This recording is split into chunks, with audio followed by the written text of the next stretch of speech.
আমেরিকার প্রায় 22টা স্টেট সফর করলাম কয়েক বছর মিলায়া। তো একবার আমার প্রোগ্রাম হলো ক্যালিফোর্নিয়া, লস অ্যাঞ্জেলেস। এখানে আমার 3 দিন প্রোগ্রাম। তারা একটা দিন আমাকে রাখলো সাইট সিন দেখার জন্য। আমাকে নিয়ে গেল লস অ্যাঞ্জেলেস থেকে সান দিয়েগো। সান দিয়েগো হচ্ছে প্যাসিফিক ওশানের পাশে। এইখানে আছে সি ওয়ার্ল্ড, অর্থাৎ সমুদ্রের মধ্যে যা কিছু আছে তা তারা সেখানে উঠায় রাখছে। বিশাল জায়গা, দেখতে অন্তত 4 দিন লাগে পুরা এলাকা দেখতে। তা আমার হাতে সময় 5 ঘন্টা, 5 ঘন্টা আমাকে দেখতে হবে। আমি বললাম গুরুত্বপূর্ণ জিনিসগুলি আমারে দেখাও। তো নিয়ে গেল। এই আপনাদের মাঠটা যত বড়, এরকম একটা বড় পুকুর, সেই পুকুরের মাঝখানে আছে একটা ওয়াল, আর ঠিক মাঝখানে আছে একটা মঞ্চ, আর 10,000 লোক বসতে পারে এরকম একটা গ্যালারি।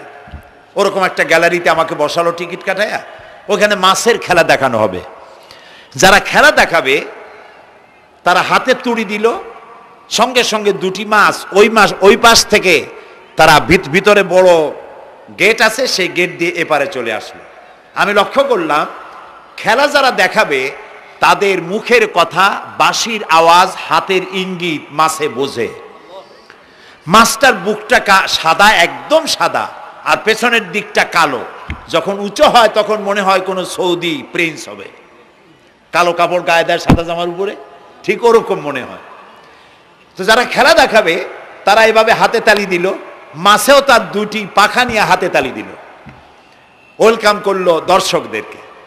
অনেকগুলি খেলা দেখালো এই মাছ। এক একটা খেলা দেখাইয়া যখনই স্টেজের সামনে গিয়া মাছ হা করে, তখন বড় বড় বালতির ভিতরে ছোট ছোট মাছ আছে, এই মাছগুলি 2-3 বালতি তার মুখের মধ্যে ঢুকায় দেয়। আমার কাছে মনে হলো ওর গ্রাসটা এত বড় যে আমার মতো 12-14 জন বা 15-20 জন যদি ঢুকায় তাহলে মাছে মনে করবে যে কোনো চেলাপুটি ঢুকছে, এর থেকে বেশি কিছু মনে করবে না। এত বড় মাছ, শ্যামু ফিশ বলা হয় ওটাকে।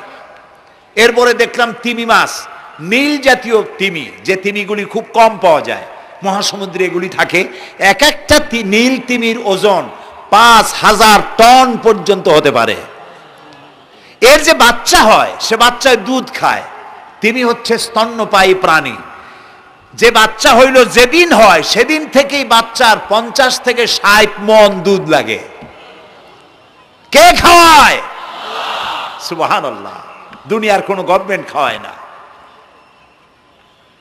দুনিয়ায় স্থলভাগে পিঁপড়া থেকে শুরু করে হাতি পর্যন্ত, ছোট্ট চেলা পোকা থেকে শুরু করে সাপ, বড় বড় পাইথন পর্যন্ত, টোনাটুনি পাখি থেকে শুরু করে ঈগল পর্যন্ত, নদীর ভিতরে চেলাপুটি থেকে শুরু করে তিমি মাছ পর্যন্ত অসংখ্য প্রাণী সকাল বেলায় খালি পেটে জঙ্গল থেকে, গর্তের মধ্য থেকে, বাসা থেকে, পানির মধ্য থেকে যার যার আস্তানা ছেড়ে আহারের অনুসন্ধানে শত সহস্র কোটি প্রাণী সব যার যার ক্ষুধার পেট নিয়ে বেরিয়ে যায়।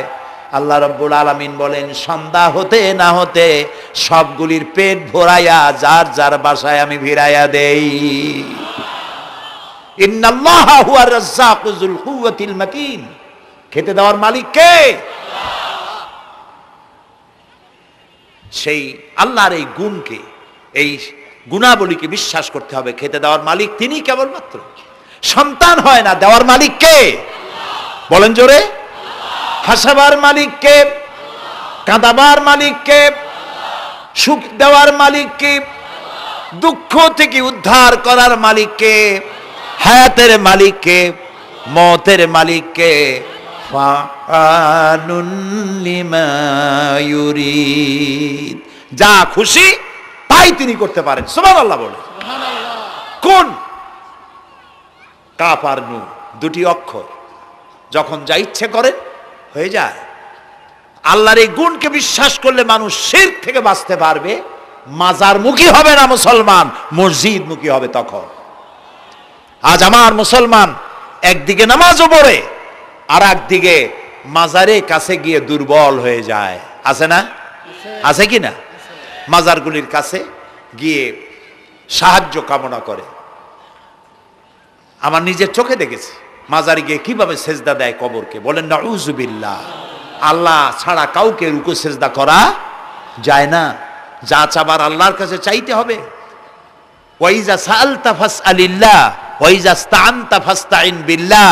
যা কিছু চাওয়ার আল্লাহর কাছে চাও, যা কিছু বলার আল্লাহকে বলো। সব কিছু করার মালিক তিনি। সুবহানাল্লাহ বলেন।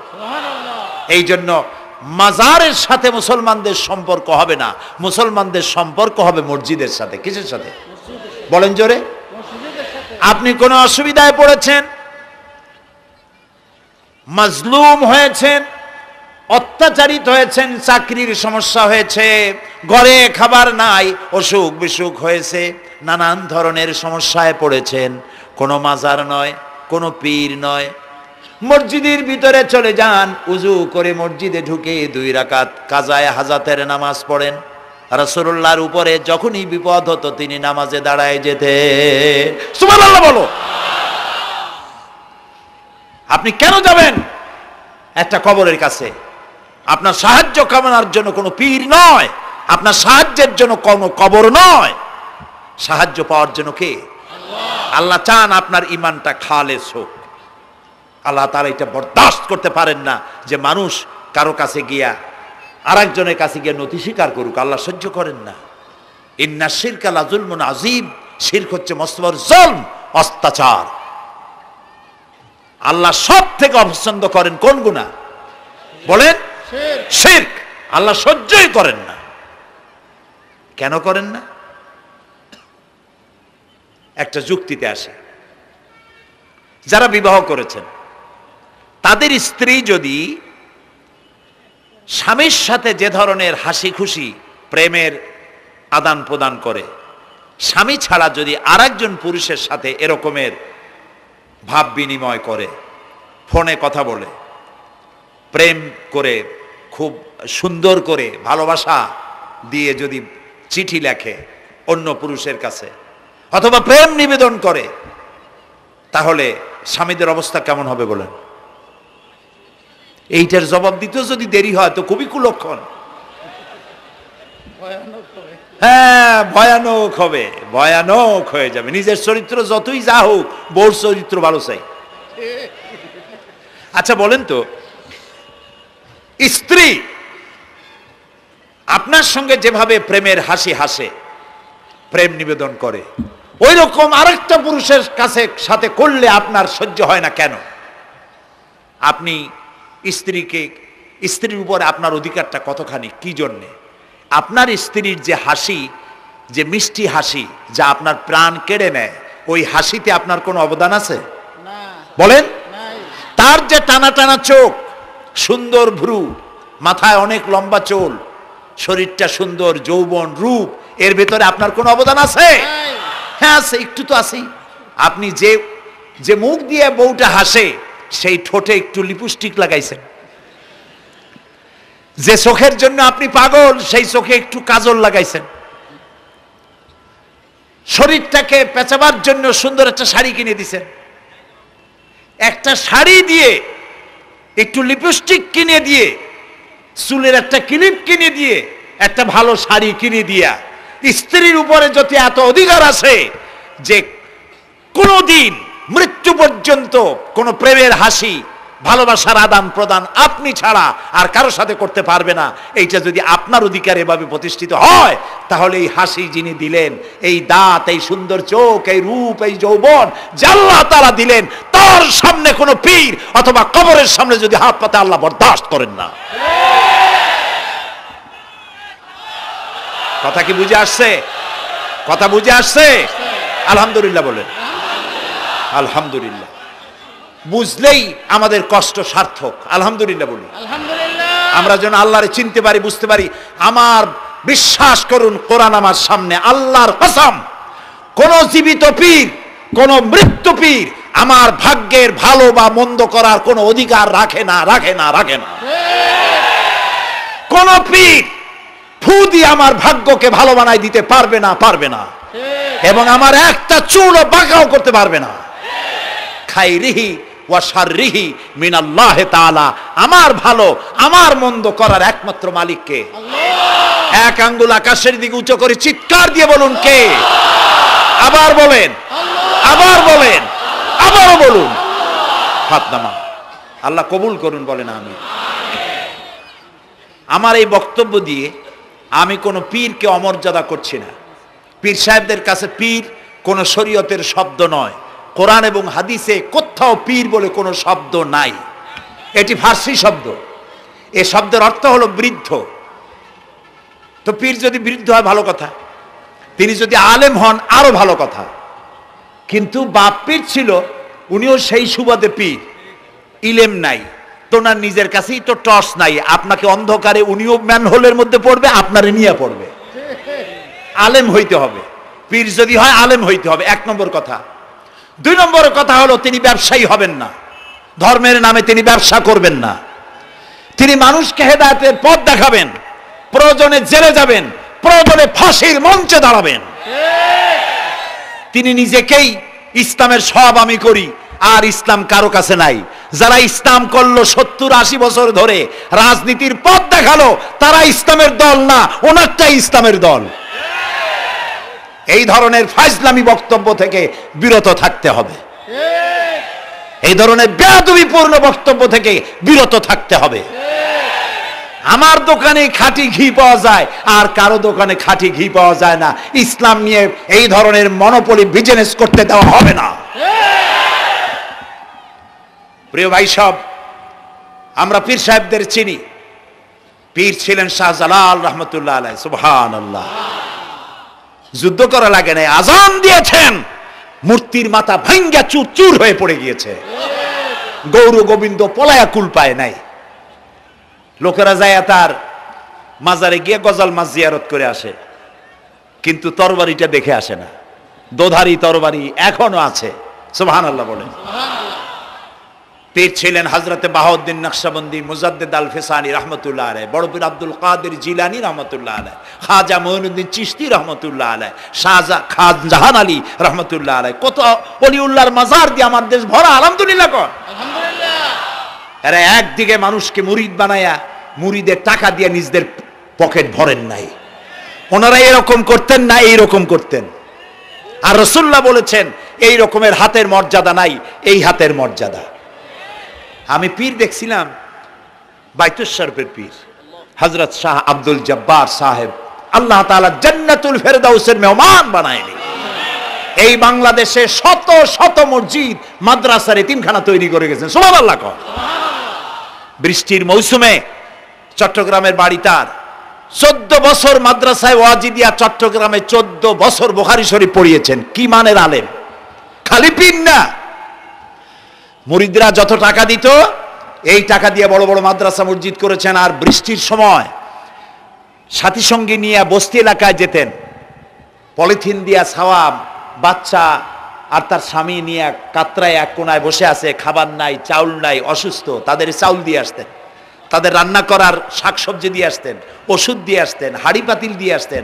বন্যা হলে, তুফান হলে টাকা উজাড় করে যা মুরিদরা দিত সবগুলি উজাড় করে মানুষের খেদমত করতেন। সুবহানাল্লাহ। কাজী যারা জামায় অনেকগুলো পকেট সমানে নিতে থাকে আর ভরতে থাকে এইভাবে করে, এই ব্যবসায়ীদেরকে পরিত্যাগ করতে হবে। পীর হচ্ছে ওই সমস্ত লোক যারা নাকি ধর্মের নামে ব্যবসা করে না, বরং আল্লাহর দ্বীনকে প্রতিষ্ঠা করার জন্য কথা বলে। প্রিয় ভাই সব, আমাদের জেহেন সাফ করতে হবে, পরিষ্কার করে বুঝতে হবে আমার ভালো আমার মন্দ কে করতে পারেন? আল্লাহ। সম্রাট শাহজাহান নাম শুনেছেন? কোথার বাদশা বলেন? দিল্লির সম্রাট। সম্রাট শাহজাহান পৃথিবী জোড়া নাম তার। কবি বলছেন, শাহনে জাহাं को जिन्हें फख्र से देते थे बाज, वाज कब्र में है सूरह अलहम्दु की मोहताज। যে শাহজাহানকে কর দিয়া ট্যাক্স দিতে পারলে জনগণ নিজেদেরকে গৌরবান্বিত বলে মনে করত, সেই শাহজাহান কবরে শুয়ে আছে, সূরা ফাতিহার মুহতাজ হয়ে আছে। সুবহানাল্লাহ। যদি কেউ আমার কবরের কাছ থেকে হাইটে যাইতো আর একটু সূরা ইখলাস পড়ে সবরেসানি করতো, আমি কিছু পাইতাম। আহারে, এই এতিম ফকির হয়ে শুয়ে আছে। এক ফকির দিল্লি ঘুরতেছে, একজন বলছে, ভাই তোমারে তো খয়রাত করে দেখতেছি আমি সেই ছোটবেলা থেকে, খালি তুমি খয়রাত করো। একটা জিনিস আপনারা মনে রাখবেন, গরিব, আজকে যারা গরিব পরিশ্রমের মধ্য দিয়ে কালকে তারা ধনী হতে পারে, কিন্তু যারা ভিক্ষুক, যারা ভিক্ষা করে, জিন্দিগিতে কোনোদিন তারা বড় হতে পারবে না। ভিক্ষা করা যাদের অভ্যাস, জীবনেও বাড়ি করতে পারবে না, জীবনেও ধনী হইতে পারবে না, কিন্তু গরিব ধনী হইতে পারবে। কারণ হলো আল্লাহর কাছে দুইটা বৈধ জিনিস অত্যন্ত ঘৃণিত। কয়টা? একটা হলো তালাক, আর একটা হলো ভিক্ষাবৃত্তি, মানুষের কাছে চাওয়া।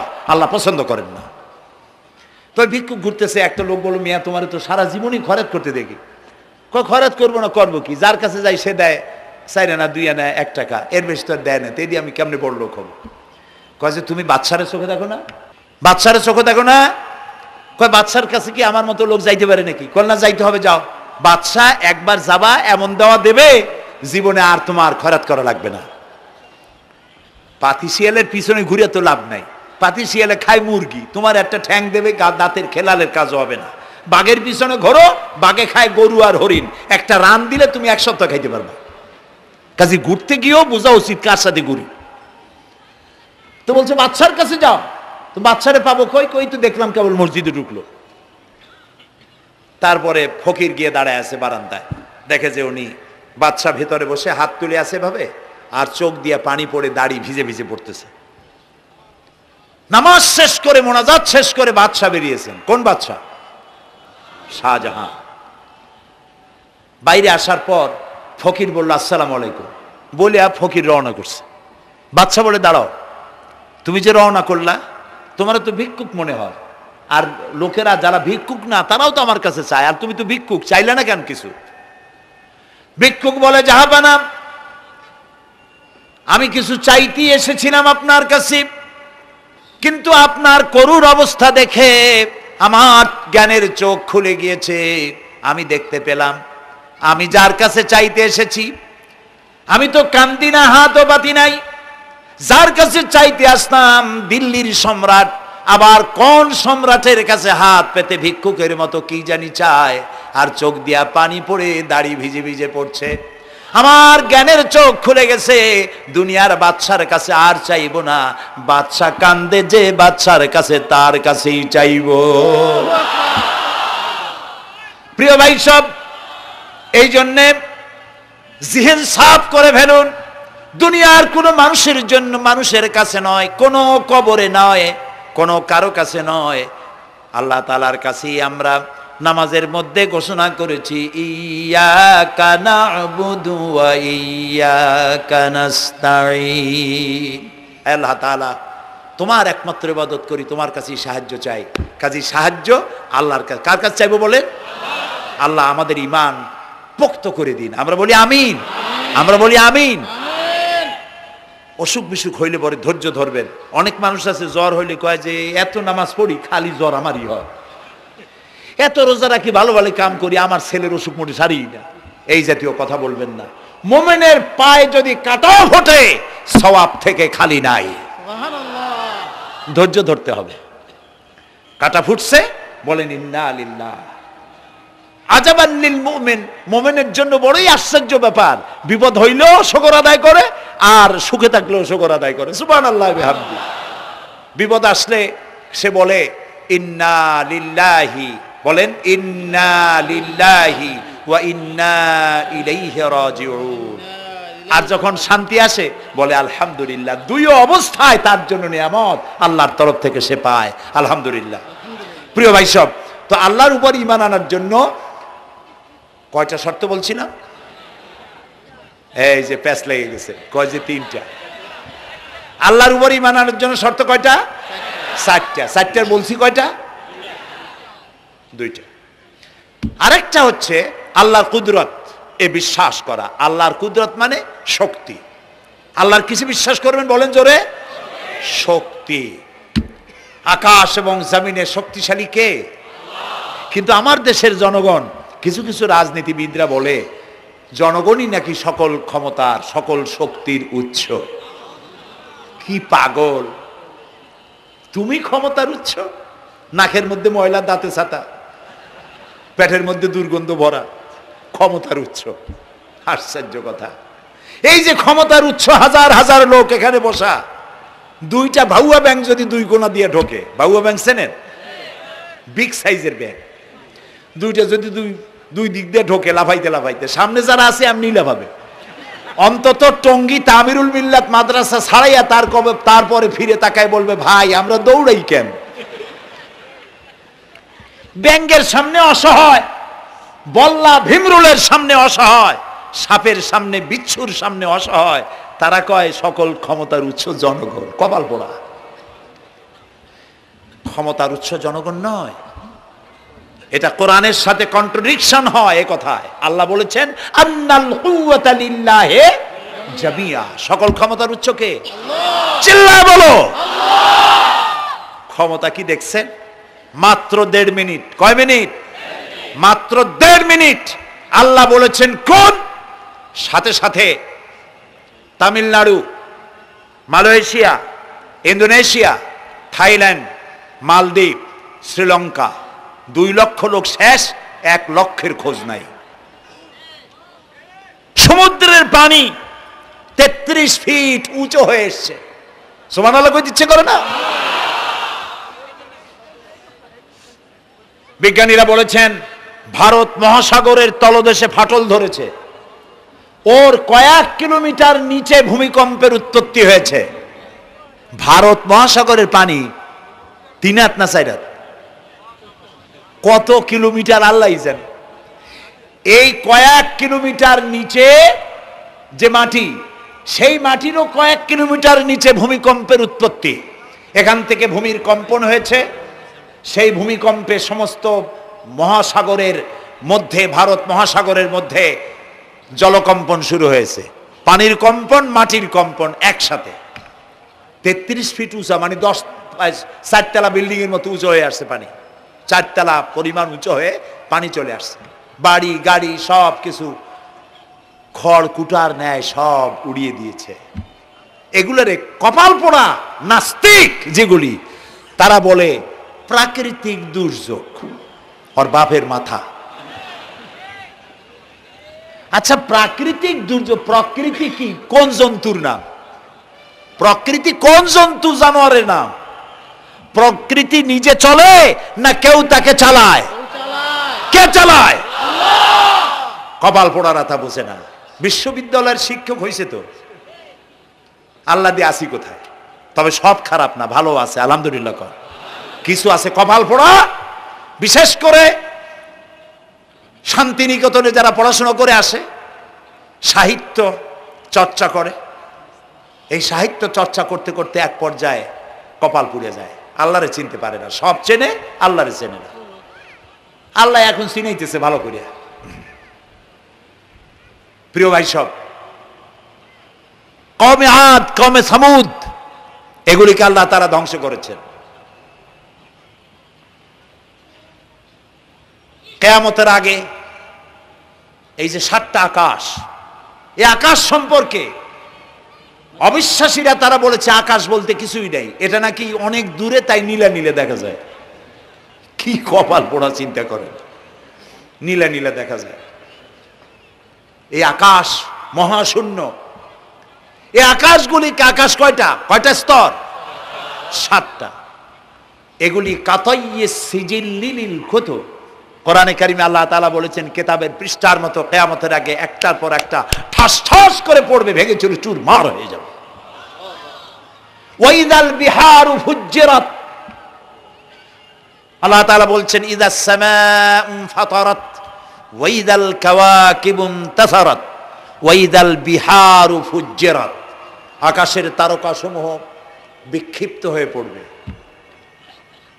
অসংখ্য তারকারাজি, বিশাল বিশাল তারকা বিক্ষিপ্ত হয়ে পড়বে। চন্দ্র সূর্য একটার সাথে আরেকটা ধাক্কা লেগে চাঁদ আর সূর্য আলো হারিয়ে ফেলবে, একাকার হয়ে যাবে। পাহাড়গুলো উঁচু করে আল্লাহ তাআলা জমিনের উপরে আছাড় মারবেন, কাল ইহনিল মানফুস, তুলার মতো উড়ে চলে যাবে। সুবহানাল্লাহ বলবা না? কত বড় শক্তি আল্লাহ পাকের। ওয়াইদাল বিহারু ফুজ্জিরাত, সমুদ্র সমূহ বিদীর্ণ হয়ে যাবে। সমুদ্রে যত পানি আছে সমস্ত পানিগুলি নিঃশোষিত হয়ে যাবে মাটির তলায় এবং সেখানে অগ্নুৎপত্তি হবে। কোরআনে কারীম আল্লাহ বলে দিয়েছেন গোটা সমুদ্রগুলিতে আগুন জ্বলতে থাকবে। এগুলি কিয়ামতের আলামত। আল্লাহ পাকের অফুরন্ত মেহেরবানি। এই যে কানের কাছ দিয়া গুলিটা চলে গেছে, কানে লাগে নাই, বাড়ির কাছ থেকে কিয়ামত হয়ে গেল, বাংলাদেশে আল্লাহ বাঁচাই দিলেন। সুবহানাল্লাহ বলো, আলহামদুলিল্লাহ বলেন। আমাদের প্রতিবেশী দেশগুলিতে যেভাবে আঘাত লাগছে, ওর 1000 ভাগের 1 ভাগের আঘাত কয়েক সেকেন্ড যদি বাংলাদেশে হতো, আমাদের সব অপরিকল্পিত শহর, রাজুক পারমিশন দিয়েছে 3 তলার, করা হয়েছে 7 তলা। এইভাবে অপরিকল্পিত যত বিল্ডিং আছে এগুলি পচা সিমেন্ট দিয়ে, পচা ইট দিয়ে তৈরি করা হয়েছে। 2-3 সেকেন্ডের ভূমিকম্প যথেষ্ট এই শহর লণ্ডভণ্ড করে দেওয়ার। অসংখ্য মানুষ মারা যাবে, অসংখ্য বাড়িঘর শেষ হয়ে যাবে। এদেরকে রেস্কিউ করার মতো মডার্ন ইকুইপমেন্টসও গভর্নমেন্টের কাছে নাই। এই জন্য আল্লাহর কাছে সেজদা দিয়া গুনার তওবা করতে হবে, আল্লাহ আমাদের মাফ করে দাও, আমার এই গরিব দেশটাকে কিয়ামত পর্যন্ত এই গজব থেকে বাঁচাও। প্রিয় ভাই সব, আল্লাহ তাআলার ক্ষমতার ওয়াজ আমি আজ করতে পারবো না, অনেক লম্বা হয়ে যাবে। কারণ আমাকে 3টা পুঁজির কথা তো কমসে কম বলতেই হবে, অল্প করে হলেও। শুনবেন তো? আল্লাহ তৌফিক দিক, বলেন আমিন। তো আল্লাহ তাআলার ক্ষমতায় বিশ্বাস করা, তার প্রচন্ড ক্ষমতা, যা খুশি তাই বলেন করতে পারেন। মরাকে জিন্দাকে মারতে পারেন, মরুভূমিতে ফুল ফুটাতে পারেন। সুবহানাল্লাহ, যা খুশি তাই করতে পারেন। এই শক্তি সহকারে আল্লাহকে বিশ্বাস করতে হবে। 4র্থ নম্বরে আল্লাহর হুকুম এবং হাকাম, আদেশ নিষেধ। আমি আল্লাহরে বিশ্বাস করি, এই কথার কোনো দাম নাই যদি তার আদেশ না মানি। এই কথার কোনো দাম নাই যদি তার নিষেধকে আমি আমার জীবনে প্রত্যাহার না করে চলতে পারি। মুসলমান বলে দাবি করার কোনো মূল্য নেই। একদিকে নামাজ পড়ি, আর একদিকে ওজনে কম দেয়, খাদ্যে ভেজাল দেয়, বেপরদা করি, মিথ্যা কথা বলা হয়, ওজনে কম দেয়, খাদ্যে ভেজাল দেয়, জমিনের আইল ঠালে আমানতের খেয়ানত করে, আল্লাহর হুকুম মানা হলো না, রসুলের আদেশ মানা হলো না। আল্লাহর উপর ঈমান আনার জন্য 4র্থ শর্ত হচ্ছে আল্লাহ যা বলেছেন মাথা নত করে মেনে নিতে হবে, বলতে হবে সামি'না ওয়া আতা'না। বলেন সামি'না ওয়া আতা'না, শুনলাম আর মেনে নিলাম। বলেন তো জোরে, শুনলাম আর মেনে নিলাম। সুবহানাল্লাহ বলেন। মুমিনেরা এই প্রশ্নই করবে না মদ হারাম কেন, মুমিনেরা এই প্রশ্নই করবে না জুয়া হারাম কেন, মুমিনেরা এই প্রশ্নই করবে না জেনা হারাম কেন। একটাই জবাব, মদ হারাম কেন? আল্লাহ হারাম করেছেন তাই হারাম। জেনা হারাম কেন? আমার আল্লাহ হারাম করেছেন তাই হারাম। জুয়া হারাম কেন? আমার আল্লাহ হারাম করেছেন তাই হারাম। কোন যুক্তি নাই। যুক্তির, আল্লাহর নিষিদ্ধ জিনিসে যুক্তি তালাশ করে কেবলমাত্র শয়তান। আল্লাহর আদেশ নিষেধে যুক্তি তালাশ করে কে? শয়তান। মুমিনের কাজ হলো সামি'না, বলেন, ওয়া আতা'না, শুনলাম আর মানলাম, বাস, শেষ কথা, খালাস। এই গেল 4টি শর্ত পুরো হয়ে গেল। এই 4টি শর্ত যদি পূরণ করতে পারি তাহলে আল্লাহরে বিশ্বাস করছি এটা প্রমাণিত হবে, এটা জাস্টিফাই হবে, এটা সত্যতা প্রমাণ হবে যদি আল্লাহর হুকুম মতো। 1 নম্বরে হলো, আমি আবার কথাটা প্যাকেট করে দিই যাতে করে আপনারা বাড়ি নিয়ে যাইতে পারেন। আল্লাহর উপরে ঈমান এনেছি, এই কথাটাকে কমপ্লিট করার জন্য শর্ত কয়টা? 4টা। 1 নম্বরে আল্লাহর অস্তিত্বে বিশ্বাস, বলেন আল্লাহর অস্তিত্বে বিশ্বাস। 2 নম্বরে আল্লাহর গুণাবলীতে বিশ্বাস। 3 নম্বরে আল্লাহর ক্ষমতায় বিশ্বাস। 4 নম্বরে আল্লাহর আদেশ এবং নিষেধে বিশ্বাস, মান্য করে চলা। আল্লাহ যেন এই তৌফিক আমাদের দেয়, বলেন আমিন। আল্লাহ রাব্বুল আলামিন দুনিয়ায় শান্তি, আখিরাতে জাহান্নাম থেকে মুক্তি দেওয়ার জন্য আল্লাহ পাক আমাদেরকে একটা ব্যবসার কথা বলেছেন। ওই ব্যবসায় পুঁজি কয়টা? বলেন। 3টা পুঁজি। বলছি কয়টা? দেখেন যে কেমনি প্যাঁচ লাগে।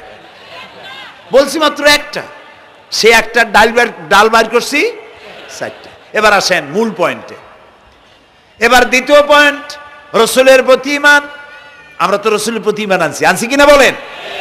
রসুলের প্রতি ঈমান এনেছি। আমাদের এই ঈমান যথেষ্ট নয়, কারণ আমাদের ঈমান হলো রবিউল আউয়াল মাসে ঈমান তাজা হয়, ঠিক না? ঠিক না? রবিউল আউয়াল মাস যখন আসি, ব্যানার টানাই, শামিয়ানা টানাই, রাস্তাগুলিতে ফ্ল্যাগ লাগাই আর আলোকসজ্জা করি। মন্ত্রীরা আসেন, নেতারা আসেন, সিরাতুন নবী মাহফিলে দাঁড়ায় বলেন নবীর আদর্শ অনুসরণ করা ছাড়া উপায় নাই। অথচ ওনার পা থেকে শুরু করে মাথা পর্যন্ত নবীর আদর্শ নাই। আবার এই নেতা রামকৃষ্ণ মিশনে, রামকৃষ্ণ পরমহংসদেব তার মঞ্চে গিয়ে বলেন রামকৃষ্ণের নীতির ছাড়া বিকল্প কিছুই নেই। আবার গৌতম বুদ্ধের জন্মবার্ষিকী উদযাপনের জন্য সেখানে গিয়ে বলেন গৌতম বুদ্ধের অহিংস নীতি অনুসরণ করা ছাড়া জাতির যোগীনাথ হওয়ার আর কোনো পথ নাই। যেখানে যায় সেই জায়গার গুলি ধরে। রবিউল আউয়াল মাস আসতে পারে, আলোকসজ্জা করে ইয়া নবী সালামু আলাইকা, ইয়া রাসূল সালামু আলাইকা। এরপরে গরম গরম জিলাপি রাসূলুল্লাহকে বুঝায় দেওয়া হলো, হে রাসূল আপনি তাকিয়ে দেখেন কত মহব্বত আপনারে করি, আপনার মহব্বতের জন্য আমাদের শহরের কোনো মিষ্টির দোকানে আর মিষ্টি নাই, সব আমরা খাইয়া শেষ করছি। এই হলো মহব্বত। এই মহব্বতে এই ঈমানে কাজ হবে না। এই ঈমানে বলেন কাজ হবে না। কোন ঈমানে কাজ হবে? রাসূলের প্রতি ঈমানের অর্থ কি? এর অর্থ হচ্ছে নবী করিম সাল্লাল্লাহু আলাইহি ওয়াসাল্লাম আমাদের রাসূল, আমাদের নেতা। আমাদের রাসূল আমাদের নেতা, আমরা তার উম্মত, তার অনুসারী। অনুসারীর কাজ কি? নেতার পূর্ণাঙ্গ অনুসরণ করণ। রাসূলুল্লাহর আনুগত্য করতে হবে, এটা কে বলেছেন? আল্লাহ রাব্বুল আলামিন সূরা আলে ইমরানের মধ্যে বলেছেন কুল ইন কুনতুম তুহিব্বুনাল্লাহ ফাত্তাবিউনি ইউহিব্বুকুমুল্লাহ ওয়া ইয়াগফির লাকুম যুনুবাকুম আল্লাহু গফুরুর রহিম। হে নবী আপনি বলুন, তোমরা যদি আল্লাহকে ভালোবাসো তাহলে তোমার কাজ হচ্ছে, তোমরা যদি আল্লাহকে ভালোবাসো তাহলে তোমরা আমার আনুগত্য করো, আমার অনুসরণ করো। কার? রাসূলের। বলেন কার? রাসূলের অনুসরণ যদি তোমরা করো, খেয়াল করে শুনতেছেন তো? আল্লাহ তাআলা বলছেন নবী আপনি বলেন তোমরা যদি আল্লাহকে ভালোবাসো, তোমাদের এই দাবি যদি সত্য হয়, তাহলে আমার অনুসরণ করো, আমার আনুগত্য করো। আমার অনুসরণ, আমার আনুগত্য করলে পরে তোমাদেরকে আল্লাহ রাব্বুল আলামিন ভালোবাসবেন এবং তোমাদের তামাম জিন্দেগির সমস্ত গুনাহ খাতা আল্লাহ তাআলা মাফ করে দিবে। আমরা কি গুনাহ মাফ করাইতে চাই? বলেন চাই? আসুন রাসূলের আনুগত্য করুন। রাসূলের আনুগত্য কিরকম? রাসূল যেভাবে মোছ কাটছে আমরা সেইভাবে মোছ কাটবো। তিনি দাড়ি যেভাবে রাখছেন আমরা সেইভাবে রাখবো। তিনি চুল কাটছেন যেভাবে সেইভাবে করব। তিনি পায়ের নখ, হাতের নখ যেভাবে কাটছেন সেইভাবে করব। তিনি যেভাবে বিবাহ করেছেন সেই সুন্নত অনুযায়ী বিবাহ, তিনি যেভাবে দেশ চালাইছেন সেইভাবে দেশ চালাবো। রাসূলের অনুসরণের অর্থ শুধু এই নয় যে তিনি যেভাবে সুরমা লাগাইছেন আমি ওইরকম সুরমা দেব, তিনি যেভাবে কদু খাইছে আমিও কদু খাবো, এইটা নয়। এটা নয়, শুধু রাসূলের আনুগত্য হবে মুরগির ফার্ম থেকে শুরু করে জাতিসংঘ পর্যন্ত, জীবনের সব ক্ষেত্রে। আর বিশ্বাস করতে হবে তিনি শেষ নবী, তারপর আর কোন নবী আসবে না। আল্লাহ রাব্বুল আলামিন সূরা আহজাবের মধ্যে বলেছেন মা কানা মুহাম্মাদুন আবা আহাদিম মির রিজালিকুম ওয়ালাকির রাসূলুল্লাহি ওয়া খাতামান নাবিয়্যিন। মুহাম্মদ সাল্লাল্লাহু আলাইহি ওয়াসাল্লাম তোমাদের কোন পুরুষদের পিতা নন, তিনি আল্লাহর রাসূল এবং তাকে দিয়ে নবুয়তের মিশনকে খতম করে দেওয়া, কমপ্লিট করে দেওয়া হয়েছে। আর কোন নবী, রাসূলুল্লাহ বলেছেন লা নবিয়্যা বাদি ওয়ালা রাসূল, আমার পরে আর কোন নবীও আসবে না, রাসূলও আসবে না। কথা বুঝে আসছে? আল্লাহর নবীর পরে আর কোন নবী হবে না। আল্লাহর নবী বলেছেন, একটি ইমারত তৈরি করে তার ভিতরে একটা ইট যদি খালি থাকে, একটি ইটের জায়গা যদি শূন্য থাকে, তাহলে সকলের চোখে ধরা পড়বে। ওই ইটখানা দিলে পরে বিল্ডিংটা কমপ্লিট হয়ে যায়। নবুয়তির যে ইমারত আল্লাহ তৈরি করেছিলেন, ওর ভিতরে একটা ইটের অভাব ছিল। আল্লাহ পাক আমাকে দিয়ে সেই শূন্য জায়গা পূরণ করে দিয়ে নবুয়তের মিশনকে কমপ্লিট করে দিয়েছেন। রাসূলুল্লাহ বলেছেন, আমার পরে আর কেউ নবী হবে না। পৃথিবীর সব মুসলমানদের আকীদা, মুহাম্মদ সাল্লাল্লাহু আলাইহি ওয়াসাল্লামের পরে যদি কেউ নবুয়তের দাবি করে সে কাফির, হাজার বার কাফের। তারা যারা তাকে যারা নবী মানবে তারাও রাসূলুল্লাহ বলেছেন, আমার পরে 30 জন মিথ্যেবাদী নবুয়তের দাবি করবে। তার মধ্যে একজন তো দাবি করছে রাসূলের জীবদ্দশায়, একটা ছিল মেয়ে লোক আর একটা ছিল পুরুষ। পুরুষটার নাম ছিল মুসাইলামা কাযযাব, নামই ছিল কাযযাব। কাযযাব মানে মিথ্যাবাদী। দেখছেন অবস্থা, নামই মিথ্যাবাদী। উম্মতেরা কইল যে আপনি তো একজন নবী, আমরা সৌভাগ্য আর দুর্ভাগ্য হোক আপনারা নবী বলে মানলাম। মুহাম্মদ সাল্লাল্লাহু আলাইহি ওয়াসাল্লামের কাছে প্রায় জিবরাইল আসে আর ওহী আনে, আর আপনি আমাদের কোনো ওহী দিতে পারলেন না পর্যন্ত। কয় যে কেবল না নবী হইলাম, অপেক্ষা করো, ওহী আসবে না। বেশ কিছুদিন যাওয়ার পর খুব চিন্তা ভাবনা করে কয় যে ওহী একটা আসছে। উম্মতেরা সব দৌড়ে আসছে, কি ওহী? কয় যে এইমাত্র শেষ রাত্রে জিবরাইল আসছিল, আইসে আমারে কয়ে গেল, একটা সূরা নাজিল করলো। সূরাটা কি? ইন্না আতাইনাকাল আকাক ফাসাল্লি লিরাব্বিকা ওয়াজআক ইন্না শানিয়াকা হুয়াল আবলাক। উম্মতেরা কয় সর্বনাশ, এই সূরা পড়তে গেলে তো আমরা কাইসা মরে যাব। এর অর্থ তো খুব বিকায়দা। কি কি সূরা নাজিল হলো আপনার উপরে? ইন্না আতাইনাকাল আকাক মানে আমি তোমাকে হুতুম পেশা দান করেছি, সুতরাং তুমি তোমার প্রভুর উদ্দেশ্যে নামাজ পড়ো আর চিৎকার মারো, কারণ তোমার শত্রুরা সাদা এবং কালো বর্ণের। আমরা তো আগামাথা কিছু বুঝলাম না, কি ওই? আচ্ছা ঠিক আছে, পয়গম্বর মুহাম্মদ সাল্লাল্লাহু আলাইহি সাল্লামকে তার উম্মতেরা নিয়ে যায় তাদের বাগানে, মাঝে মধ্যে নিয়ে যায়। নিলে পরে যে কুয়ায় পানি থাকে না, শূন্য কুয়া পানিতে ভরে যায়। যে গাছতলা দিয়ে তিনি হেঁটে যান, যে খেজুর গাছে খেজুর নাই, সেই গাছতলা দিয়ে রাসূল হেঁটে গেলেন, গাছে ফল ধরে যায়। আপনি তো এরকম কিছু দেখাইতে পারেন না। তোমরা তো আমার নেও না, চলো না যাই। নিয়ে গেছে, যাইয়া দেখে যে কুয়ার পাড় দিয়ে যায়, যে কুয়ায় পানি থাকে তা থাকে না, শুকায় যায়। যে গাছ তলায় দিয়ে যায়, ওই গাছে খোরমা থাকলে সাথে সাথে খরগু ঝরে যায়। উম্মতের কয় কি একটা কপাল পড়ো নবী পাইলাম বাগে। আল্লাহ তারে শেষ করছে দুনিয়া থেকে, জাহান্নামে চলে গেছে। সেই মহিলাটাও গেছে, সেও গেছে। রাসূলুল্লাহ বলেছেন এইরকম 30 জন মিথ্যাবাদী নবুয়তের দাবি করবে কিয়ামতের আগ পর্যন্ত। গোলাম আহমদ কাদিয়ানী, এ হলো ইতিহাসে আমরা যদ্য পাই, তার পর্যন্ত 28 জন হয়েছে। মুহাম্মদ সাল্লাল্লাহু আলাইহি সাল্লামের ইন্তেকালের পর ওকে নিয়ে হয়েছে 28 জন। কয়জন হইল? বাকি আছে কয়জন? তাই বলে কিয়ামত যে এই 2 জন হইলি আগামী বছর বা 5-6 বছরের মধ্যে কিয়ামত হবে, ওইটা চিন্তা করেন না।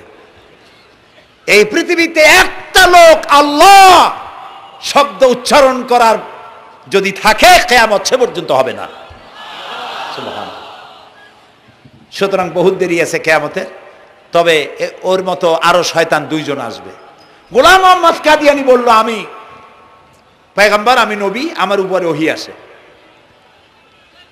তো তার সঙ্গে ওই যুগের বড় আলেম মাওলানা আতাউল্লাহ শাহ বুখারী রহমতুল্লাহ আলাইহি, তিনি বললেন, আচ্ছা তুমি যে নবুয়তের দাবি করো, এই শক্তি তুমি পাও কই? কয় যে আমার শক্তি তো কোরআন, কোরআনের মধ্যেই আছে আমার কথা। কোথায়? কয় সূরা সফের মধ্যে আছে, ইয়াতি মিন বাদি ইসমুহু আহমদ। ঈসা আলাইহিস সালাম আমার ব্যাপারে ফোরকাস্ট করেছেন, ভবিষ্যৎবাণী দিয়েছেন যে আমার পরে একজন আসবে, তার নাম হবে আহমদ। আমি তো সেই আহমদ। মাওলানা বুখারী বলছেন, বেকুব, ঈসা আলাইহিস সালাম যার কথা বলেছেন তার নাম, ঈসা আলাইহিস সালাম যার কথা বলেছেন তার নাম হলো ফকাত আহমদ, আর তোমার নাম হলো গোলাম আহমদ। তাহলে এতে করে বোঝা যায় ঈসা আলাইহিস সালাম যার কথা বলেছেন তুমি সেই আহমদের গোলাম। তো তুমি নবুয়তের দাবি করো কেন?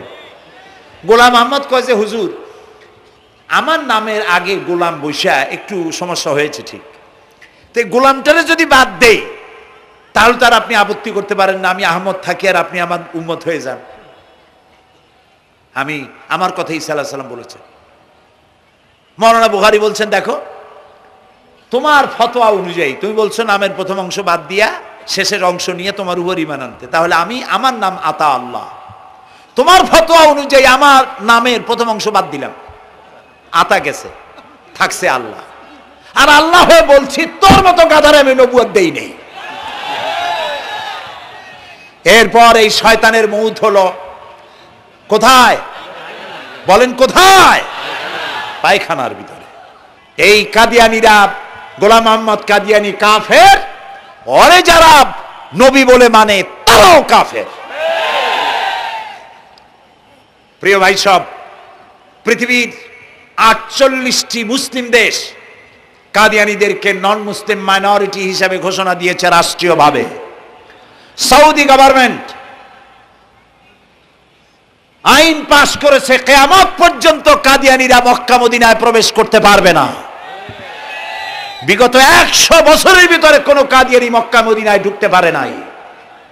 আজকে বাংলাদেশে খতমে নবুয়তের আন্দোলন নতুন কিছু নয়, দীর্ঘদিন থেকে এই উপমহাদেশে খতমে নবুয়তের আন্দোলন চলছে। এই আন্দোলন চলবে যতদিন পর্যন্ত সরকারের পক্ষ থেকে তাদেরকে নন মুসলিম মাইনরিটি ঘোষণা না করা হচ্ছে, আন্দোলন চলবেই। এদের লাশ রাস্তায় ফেলাই দিবা আর 14 কোটি মুসলমান তাকিয়ে তাকিয়ে দেখবে, তা বিশ্বাস করো না। খতমে নবুয়তের আন্দোলন যারা করেন, এই জাতির 14 কোটি মুসলমানের সমর্থন তাদের পেছনে রয়েছে। কাজী তাদের ব্যাপারে উচ্চবাচ্য কথা বলতে গিয়ে ব্যারিস্টার হন, আইনজীবী হন, যেই হন, খতমে নবুয়তের আন্দোলন যারা করে তাদের ব্যাপারে কথা বলতে গিয়ে মুখ সামনে কথা বলবেন। এদেশের মানুষ শহীদ হয়ে যাবে, কাদিয়ানীদেরকে বরদাস্ত করবে না। আমাদের দেশে হিন্দু, থামুন, আমাদের দেশে হিন্দু, খ্রিস্টান, বৌদ্ধ আমাদের দেশের নাগরিক অধিকার ভোগ করে না? আমাদের সমান নাগরিক অধিকার তারা ভোগ করে। কাদিয়ানীরাও হিন্দু খ্রিস্টানদের মতো নন মুসলিম মাইনরিটি হিসেবে এদেশে বসবাস করে নাগরিক সুবিধা ভোগ করবেন, কোনো অসুবিধা নাই। কিন্তু আপনি মুসলমান বলে দাবি করবেন না, শেষ নবী মানবেন না, আমরা এই ব্যাপারে কিয়ামত পর্যন্ত আপোষ করব না। কেবলমাত্র মূর্খ, দালাল, হারামখোর তারাই কাদিয়ানীদের পক্ষ অবলম্বন করতে পারে, ইমানদারেরা পারে না।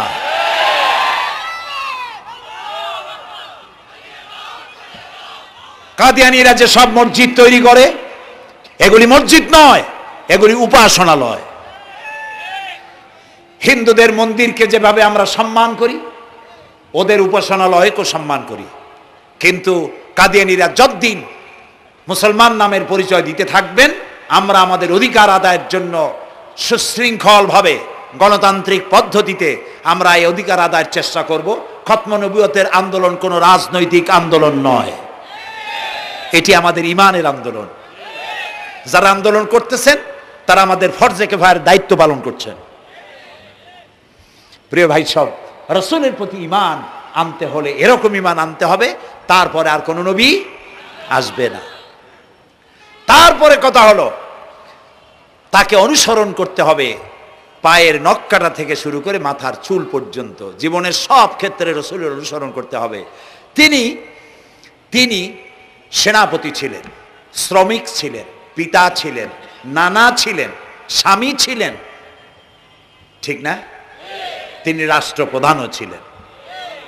আজকে যারা ধর্ম আর রাজনীতি আলাদা করেন তারা মুনাফিক, মুসলমান নয়, তারা কি? মুনাফিক। এই জন্য আমাদেরকে মনে রাখতে হবে নবী করিম সাল্লাল্লাহু আলাইহি সাল্লাম রাষ্ট্র পরিচালনা করেছেন।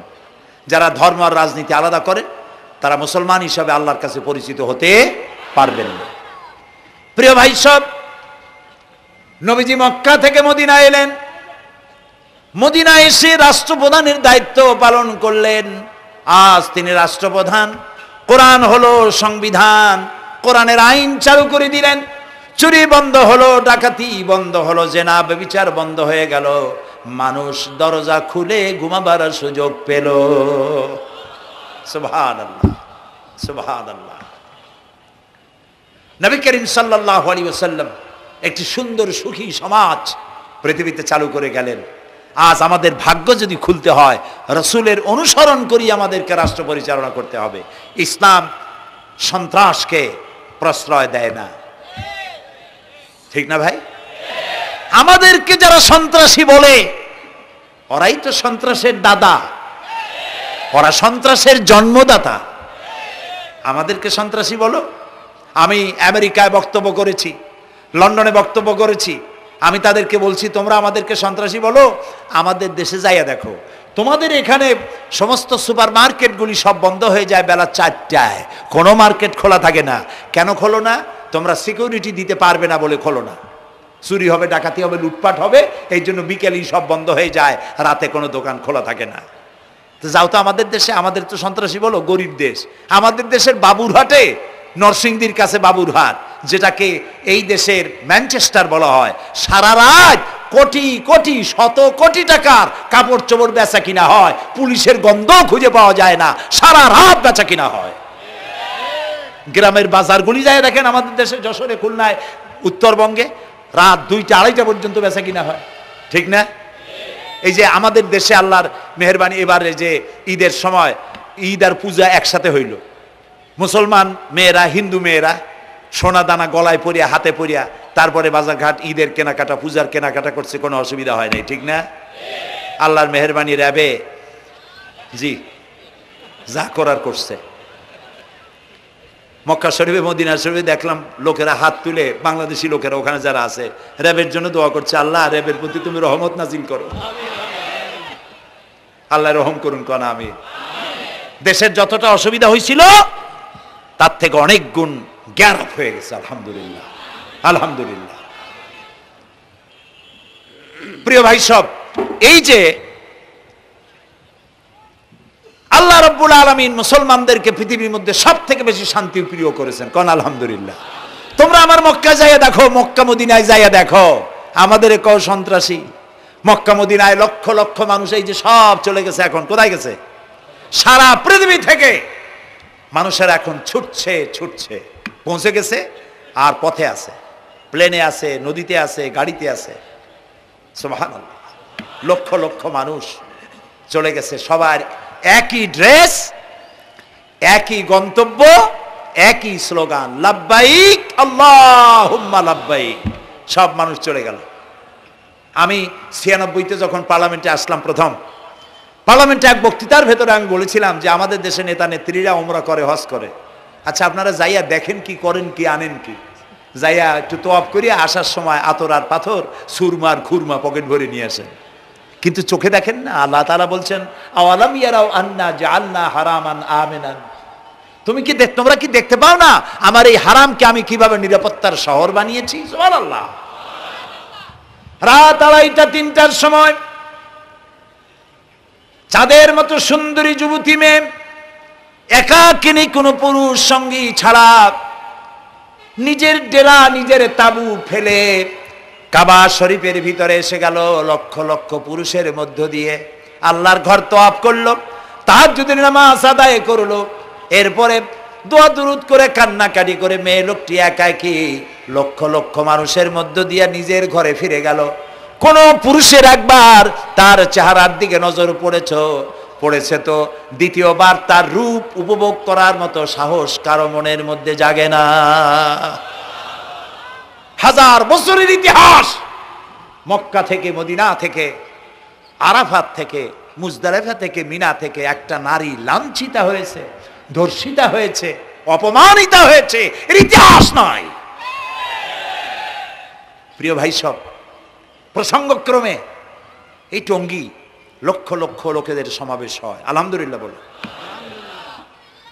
হতেই পারে তাবলিগি জামাতের ভাইয়েরা এখানে উপস্থিত হন, সারা দেশ থেকে, বিভিন্ন দেশ থেকেও লোকজন আসে, এক জায়গায় বসে আল্লাহ বিল্লাহ করে, মোনাজাত করে। এটা মনে আসলো তাই বলতেছি। কেউ কেউ এটাকে খুব বাড়াবাড়ি করেন। সে বাড়াবাড়িটা হলো, কেউ কেউ বলেন আরাফাতের পরেই দ্বিতীয় এই সমাবেশ। এই বেয়াদবি শব্দটা কেউ উচ্চারণ করবেন না আল্লাহর হস্তে। কোথায় টঙ্গী, কোথায় আরাফাত, আর কোথায় টঙ্গী? কি এর সাথে আপনি কি মিলান? আপনি বলুন এখানে লক্ষ লক্ষ লোক হয়েছে, আমরাও দেখতে পাচ্ছি লক্ষ লক্ষ লোক হয়, কিন্তু আপনি কেন দ্বিতীয় সমাবেশ বলেন? কেন আপনি আরাফাতের ময়দানের পরে এই কথা বলেন? মহাগুনাহ, মহা বেয়াদবি। আরাফাতে যাওয়া ফরজ, টঙ্গীতে আসা নফল নয়। আপনি কিসের সাথে কি তুলনা করেন? জিন্দিগিতে এই চিন্তা করবেন না। কিছু কিছু লোক আছে গ্রামের মধ্যে, অবশ্য কোনো আলেম, কোনো মুরব্বীরা এইসব কথা বলেন না।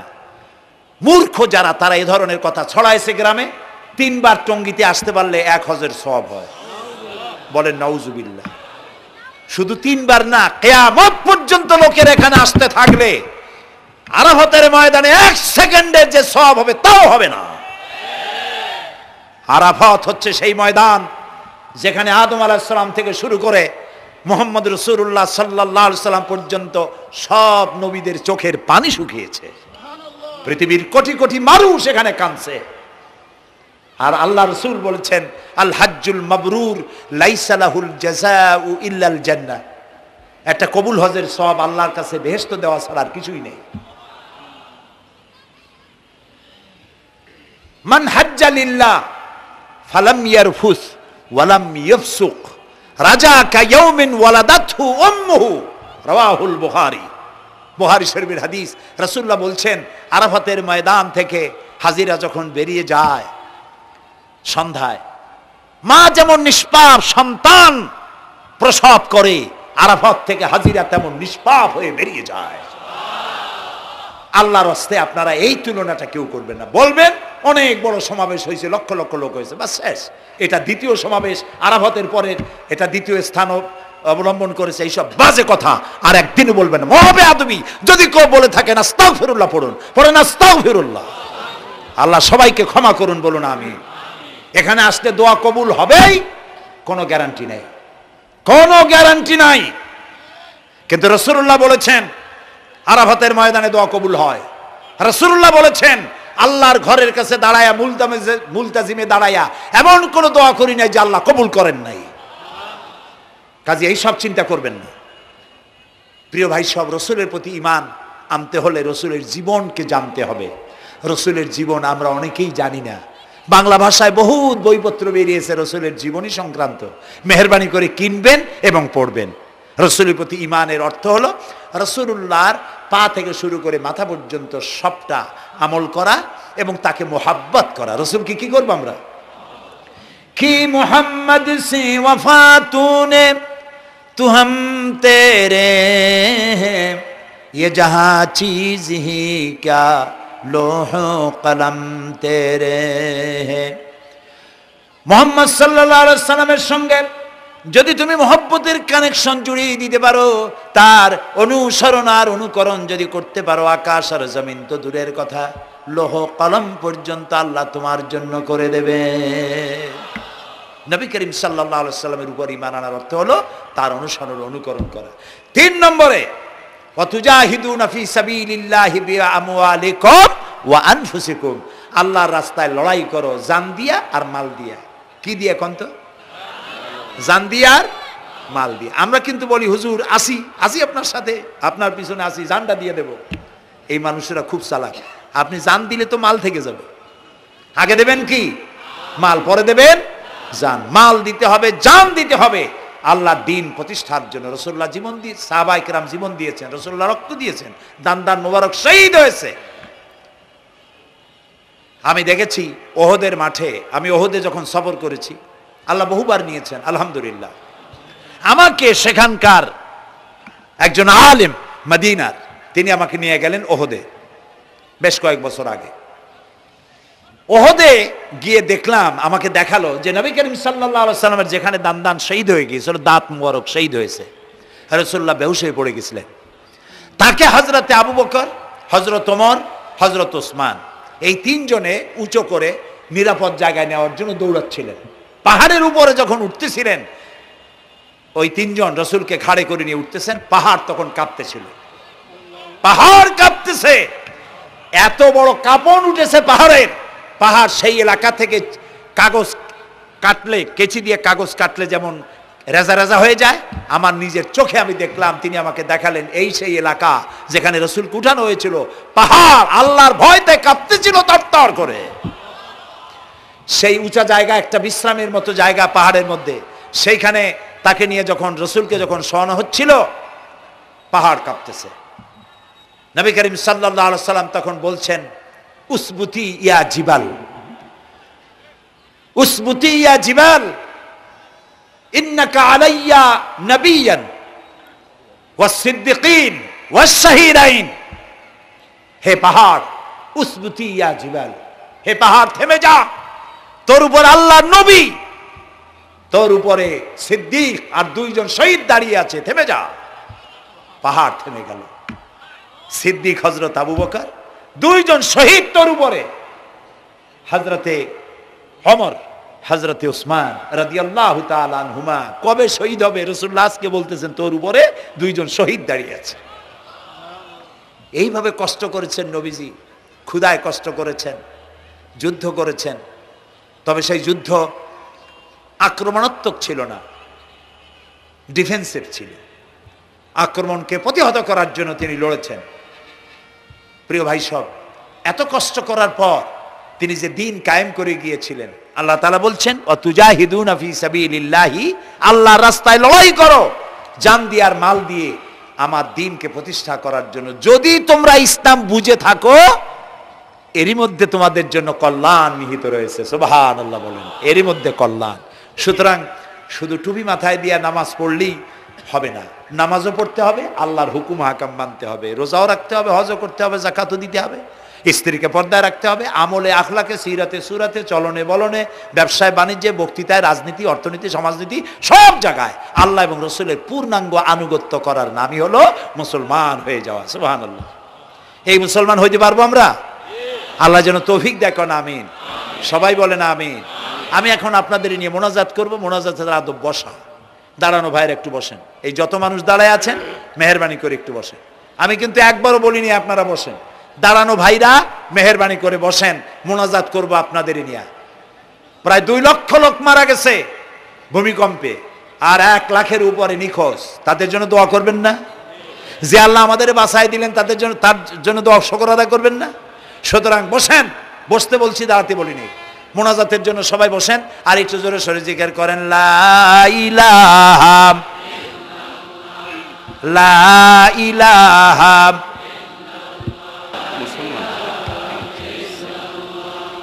ঘাইমে শেষ হয়ে গেছে।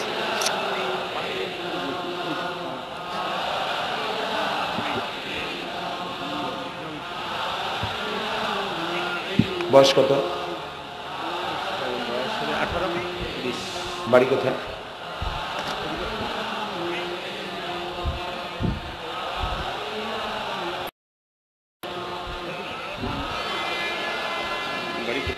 একটু জোরে, লা ইলাহা। এফিডেভিট করছো? বসো বসো।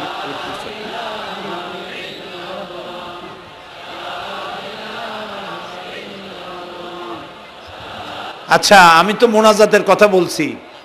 মোনাজাত থুয়ে যদি কেউ হাঁটে, তো এটা একটা বড় বদকিসমতির ব্যাপার।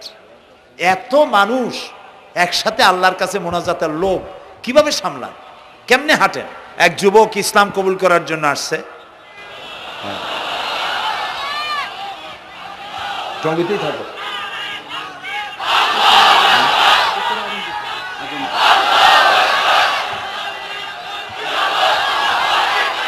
জি,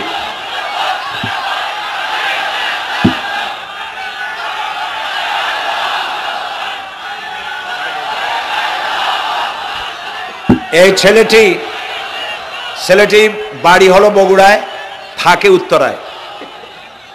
এই ছেলের বাপের নাম শ্রী সুধীর চন্দ্র সরকার, আর তার নাম হলো চঞ্চল কুমার সরকার। বর্তমান নাম পছন্দ করেছে বশির উদ্দিন। বলো লা ইলাহা লা ইলাহা ইল্লাল্লাহু ইল্লাল্লাহু মুহাম্মাদুর মুহাম্মাদুর রাসূলুল্লাহ। রাসূলুল্লাহ। আল্লাহ ছাড়া আল্লাহ ছাড়া কোনো ইলাহ নাই, কোনো ইলাহ নাই, মাবুদ নাই, মাহবুব নাই, উপাস্য নাই। উপাস্য নাই। মুহাম্মদ মুহাম্মদ সাল্লাল্লাহু সাল্লাল্লাহু আলাইহি ওয়াসাল্লাম আলাইহি সাল্লাম আল্লাহর আল্লাহর প্রেরিত প্রেরিত রাসূল। রাসূল। আশহাদু আন আশহাদু আন লা ইলাহা লা ইলাহা ইল্লাল্লাহু ইল্লাল্লাহু ওয়াহদাহু ওয়াহদাহু লা শারীকা লা শারীকা লাহু লাহু ওয়া আশহাদু আন্না ওয়া আশহাদু আন্না মুহাম্মাদান মুহাম্মাদান আবদুহু আবদুহু ওয়া রাসূলুহু। ওয়া রাসূলুহু। আমি সাক্ষ্য দিচ্ছি আমি সাক্ষ্য দিচ্ছি আল্লাহ ছাড়া আল্লাহ ছাড়া কোনো ইলাহ নাই, কোনো ইলাহ নাই, মাবুদ নাই, মাহবুব নাই, উপাস্য নাই। উপাস্য নাই। তিনি এক, তিনি এক, তিনি একক, তিনি একক, তার কোনো তার কোনো অংশীদার নাই। অংশীদার নাই। আমি আরো সাক্ষ্য দিচ্ছি আমি আরো সাক্ষ্য দিচ্ছি মুহাম্মদ মুহাম্মদ সাল্লাল্লাহু সাল্লাল্লাহু আলাইহি ওয়াসাল্লাম আলাইহি সাল্লাম আল্লাহর আল্লাহর বান্দা বান্দা এবং এবং তার তার প্রেরিত রাসূল। প্রেরিত রাসূল। বলো আসসালামু আলাইকুম। আসসালামু আলাইকুম। আপনারা জবাব দেন। এই ছেলেটি এখন আমাদের মধ্যে নিষ্পাপ। আমাদের সকলের আমলনামায় পাপ আছে। রাসূলুল্লাহ বলেছেন, যখন একজন মুশরিক ইসলাম কবুল করে, কালেমা পড়ে, বিশ্বাস করে, অর্থ সহকারে উচ্চারণ করে, তার পিছনের সমস্ত গুনাহ খাতাকে আল্লাহ তাআলা মাফ করে দেন। সুতরাং আমরা তার জন্য দোয়া করি, আল্লাহ যেন তাকে খাঁটি মুসলমান বানায় দেন।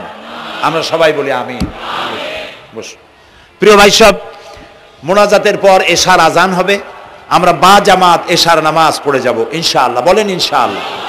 এত বড় জামাত আমরা কোথাও পাবো না, এবং জীবনে আরেকটা জামাত এরকম পাবো তার কোনো নিশ্চয়তাও নাই। ঠিক না ভাই? নামাজ আমরা আদায় করে যাব 5 ওয়াক্ত। কি বলে, এখানে সারা জীবন 5 ওয়াক্ত নামাজ সঠিকভাবে আদায় করব, আর এশার নামাজ আমরা এখানে জামাতে আদায় করে যাব। আর এই বিশাল মাহফিল তৈরি করতে অনেক খরচ হয়েছে। আপনারা নিশ্চয়ই দেখতে পান এত বড় প্যান্ডেল করতে কত টাকা খরচ হতে পারে, এবং তারা প্রচেষ্টা করেছে। আপনারা এই লাইটিং, মাইকিং, প্যান্ডেল, স্টেজ, তারপরে পোস্টার, গেট ইত্যাদি তৈরি করতে বহু টাকা খরচ হয়েছে। আপনারা যাওয়ার সময় মেহেরবানি করে তাদেরকে চতুর্দিকে ড্রাম এবং চাদর নিয়ে লোকেরা দাঁড়িয়ে থাকবে, আপনারা আল্লাহর রাস্তায় তাদেরকে কিছু সহযোগিতা করে যাবেন। রাজি আছেন আপনারা? রাজি আছেন? আল্লাহ আপনাদেরকে তৌফিক দিন। মা বোনেরা যারা এসছেন, মা বোনদের জন্য আজকে তেমন কোনো কথা বলতে পারলাম না, তবে যা বলেছি নারী এবং পুরুষ সকলের জন্য সমভাবে প্রযোজ্য। আপনাদের জন্য একটু বেশি করতে হবে। এই রাসূলুল্লাহ বলেছেন, আল মারআতু ইজা সাল্লাত খামসাহা ওয়া সামাত শাহরাহা ওয়া আতাআত বালাহা ওয়া আহসানাত ফারজাহা। রাসূলুল্লাহ বলেছেন, যেসব মহিলারা 5 ওয়াক্ত নামাজ সঠিকভাবে আদায় করে, রমজান মোবারকের রোজা রাখে, সতীত্বের হেফাজত করে, স্বামীর আনুগত্য করে চলে, কিয়ামতের দিন ওই সব মহিলারা আল্লাহর জান্নাতের যে দরজা দিয়া খুশি সেই দরজা দিয়া জান্নাতে প্রবেশ করতে পারবে। সুতরাং আপনারা এই কথাগুলি মেনে চলুন। আল্লাহ আপনাদেরকে তৌফিক দিন। আমি মোনাজাত করব এখনই, আপনারা যাওয়ার সময় সকলে সহযোগিতা করে যাবেন। আর নামাজের জন্য একটি বই আছে, চরিত্র গঠনে নামাজের অবদান। আমরা যে নামাজ পড়ি অনেক সময় নামাজ হয় না। রাসূলুল্লাহ বলেছেন, সাল্লু কামা রাআইতুমুনি উসাল্লি। নামাজ পড়ো সেইভাবে যেভাবে আমাকে নামাজ পড়তে দেখো। জীবনের শ্রেষ্ঠ ইবাদত নামাজ, তাই যদি সঠিক না হলো তাহলে পণ্ডশ্রম হয়ে যাবে। এই জন্য নামাজ কিভাবে মানুষের চরিত্রে অবদান রাখে, আর নামাজটা কেমনে পড়তে হবে, রাসূলুল্লাহ কিভাবে পড়েছিলেন, সেটি আমার এই বইটিতে লেখা আছে। এটি চরিত্র গঠনের নামাজের অবদান। এখানে লাইব্রেরি আসছে, কোথায় আপনারা খুঁজে বের করে সেটা নিয়ে যাবেন। আর একটি হলো সূরা লোকমান। সূরা লোকমানের 2টা রুকুর তাফসির করেছিলাম আমি চট্টগ্রামে, মাত্র 2 রুকুর তাফসির। এই 2 রুকুর তাফসির 5 দিনে শোনার পর 48 জন হিন্দু, বৌদ্ধ, মুসলমান হয়ে গিয়েছিল। যাকাত সম্পর্কে, মা বাপের অধিকার সম্পর্কে হযরতে লোকমান তার সন্তানকে যে নসিহত করেছে, সেই নসিহত 9টা নসিহত ছিল। ওই নসিহতগুলি আল্লাহর এত পছন্দ হয়েছে যে আল্লাহ তাআলা নিজে লোকমানের নসিহত কোরআন শরীফে উঠায় দিয়েছে। সুবহানাল্লাহ। সুতরাং আমার সন্তানদের ভালো করার জন্য এই নসিহতগুলি দরকার। এটির নাম যারা ক্যাসেট থেকে উদ্ধার করেছে, নাম হলো তাফসিরে সাঈদী লোকমান। সূরা লোকমান এ পর্যন্ত 4টা তাফসির বেরিয়েছে, তাফসিরে সাইদি নামে, যেগুলি আমি তাফসির করেছি চট্টগ্রামে, সেগুলি এসব বই ওখানে পাওয়া যাবে। এই বইগুলি আপনারা লাইব্রেরি থেকে, এখানে মোবাইল লাইব্রেরি এসছে ঢাকা শহর থেকে, সন্ধান করে আপনারা নিয়ে যাবেন। আল্লাহ তাআলা আপনাদেরকে তৌফিক দান করুন।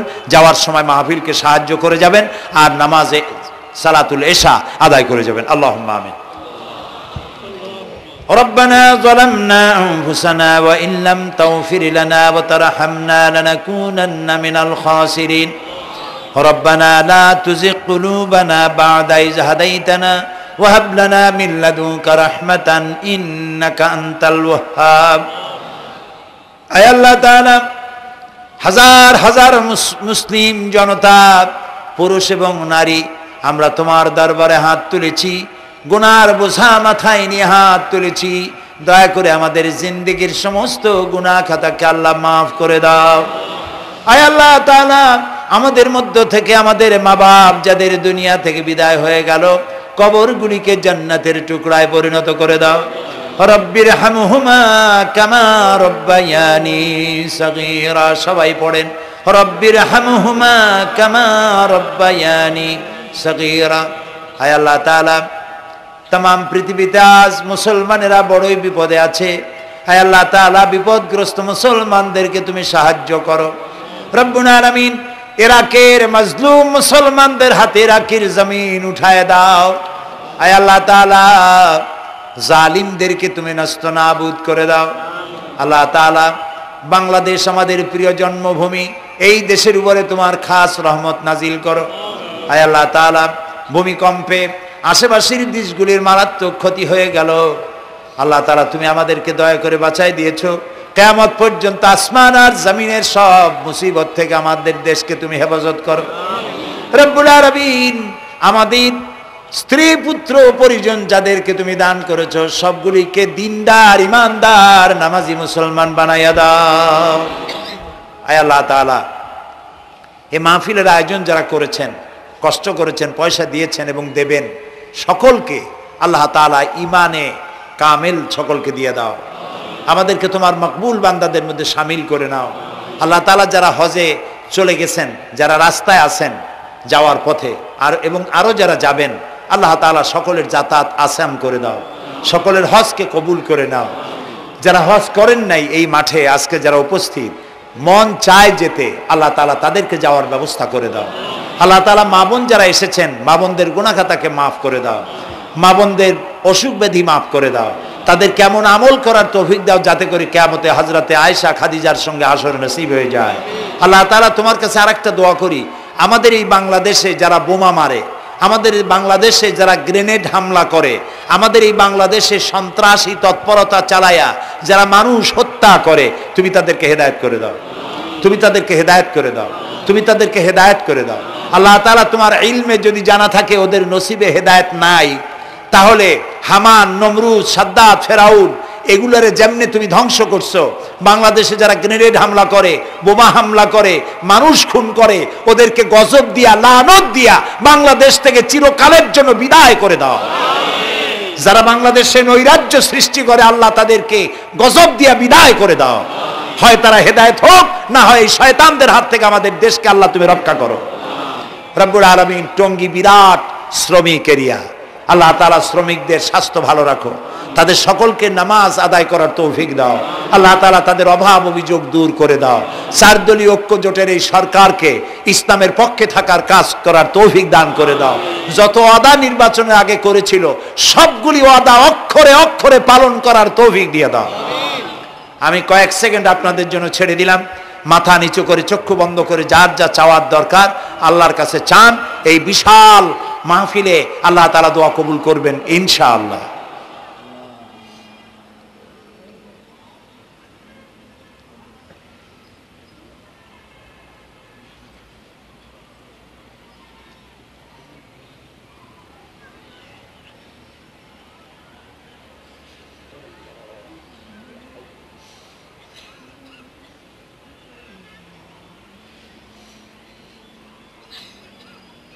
হায় আল্লাহ, তোমার আরশে আজিম থেকে তুমি দয়া করে তোমার রহমতের নজর দিয়ে টঙ্গীর এই মাঠের দিকে তাকাও। আল্লাহ তাআলা আমরা কোনো পীর বুজুর্গ খাজা বাবা অথবা দুনিয়ার কোনো শক্তির কাছে রাজা বাদশার কাছে হাত তুলি নাই, বিশাল আকাশের মালিকের কাছে হাত তুলেছি, আমাদের রবের কাছে হাত তুলেছি। তুমি বলেছো দুনি আস্তাজিবু লাকুম, আমারে ডাকো আমি সাড়া দেব। আল্লাহ তাআলা আমরা ডাকতেছি, তুমি দয়া করে সাড়া দাও। আমরা ডাকতেছি, আমাদের ডাকের সাড়া দাও মাবুদ। আমাদের যাদের রোগ ব্যাধি আছে আল্লাহ দয়া করে শেফায়ে আজেলা দাও, শেফায়ে কামেলা দাও। আল্লাহ তোমার কাছে আর একটা বিনীত দোয়া করি, আল্লাহ তুমি আমাদের জন্মসূত্রে যেসব নিয়ামত আমাদের শরীরে দিয়েছো, নাক কান চোখ হার্ট কিডনি চলৎ শক্তি বলার শক্তি, আল্লাহ মৃত্যুর আগ পর্যন্ত শরীরের এসব নিয়ামতের একটাও চিনায় নিও না বাবু। আল্লাহ তাআলা তুমি আমাদের প্রতি দয়া করো, মেহেরবান হও। মাহফিলের আয়োজন যারা করেছেন আল্লাহ তাদের এই কষ্টকে তুমি কবুল করে নাও। কিয়ামতের দিন কোরআনের সুপারিশ আমাদের জন্য নসিব করে দাও। রব্বানা তাকাব্বাল মিন্না ইন্নাকা আনতাস সামিউল আলিম ওয়া তুব আলাইনা ইন্নাকা আনতাত তাওয়াবুর রহিম। সুবহান রাব্বিকা রাব্বিল ইজ্জাতি আম্মা ইয়াসিফুন ওয়া সালামুন আলাল মুরসালিন ওয়ালহামদুলিল্লাহি রাব্বিল আলামিন। ওয়াজআল আখিরা কালামিনা ইনদাল মাউত লা ইলাহা ইল্লাল্লাহু মুহাম্মাদুর রাসূলুল্লাহ। আসসালামু আলাইকুম ওয়া রাহমাতুল্লাহ।